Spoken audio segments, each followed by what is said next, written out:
En el año 2025, el mundo se encontraba al borde del colapso. Las tensiones políticas, económicas y sociales entre las grandes potencias alcanzaron su punto álgido. La pandemia global de 2020 había dejado profundas cicatrices en las economías y relaciones internacionales, y el cambio climático había exacerbado las crisis humanitarias. Los recursos naturales escaseaban, los refugiados aumentaban y las naciones se aislaban cada vez más. Todo comenzó con un conflicto en el corazón de Europa. Un enfrentamiento armado entre dos grandes potencias, Francia y Alemania, por el control de los recursos energéticos en el este de Europa, rápidamente se extendió a otras naciones. En cuestión de semanas, una coalición liderada por Estados Unidos intervino, mientras que China y Rusia, que ya habían formado una alianza secreta en los últimos años, respondieron con fuerza militar.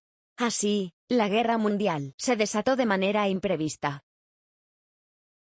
En el año 2025, el mundo se encontraba al borde del colapso. Las tensiones políticas, económicas y sociales entre las grandes potencias alcanzaron su punto álgido. La pandemia global de 2020 había dejado profundas cicatrices en las economías y relaciones internacionales, y el cambio climático había exacerbado las crisis humanitarias.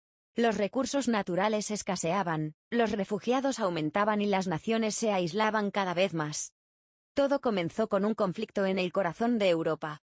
Un enfrentamiento armado entre dos grandes potencias, Francia y Alemania, por el control de los recursos energéticos en el este de Europa, rápidamente se extendió a otras naciones. En cuestión de semanas, una coalición liderada por Estados Unidos intervino, mientras que China y Rusia, que ya habían formado una alianza secreta en los últimos años, respondieron con fuerza militar. Así, la guerra mundial se desató. En el año 2025, el mundo se encontraba al borde del colapso. Las tensiones políticas, económicas y sociales entre las grandes potencias alcanzaron su punto álgido. La pandemia global de 2020 había dejado profundas cicatrices en las economías y relaciones internacionales, y el cambio climático había exacerbado las crisis humanitarias. Los recursos naturales escaseaban, los refugiados aumentaban y las naciones se aislaban cada vez más. Todo comenzó con un conflicto en el corazón de Europa. Un enfrentamiento armado entre dos grandes potencias, Francia y Alemania, por el control de los recursos energéticos en el este de Europa, rápidamente se extendió a otras naciones. En cuestión de semanas, una coalición liderada por Estados Unidos intervino, mientras que China y Rusia, que ya habían formado una alianza secreta en los últimos años, respondieron con fuerza militar. Así, la guerra mundial se desató.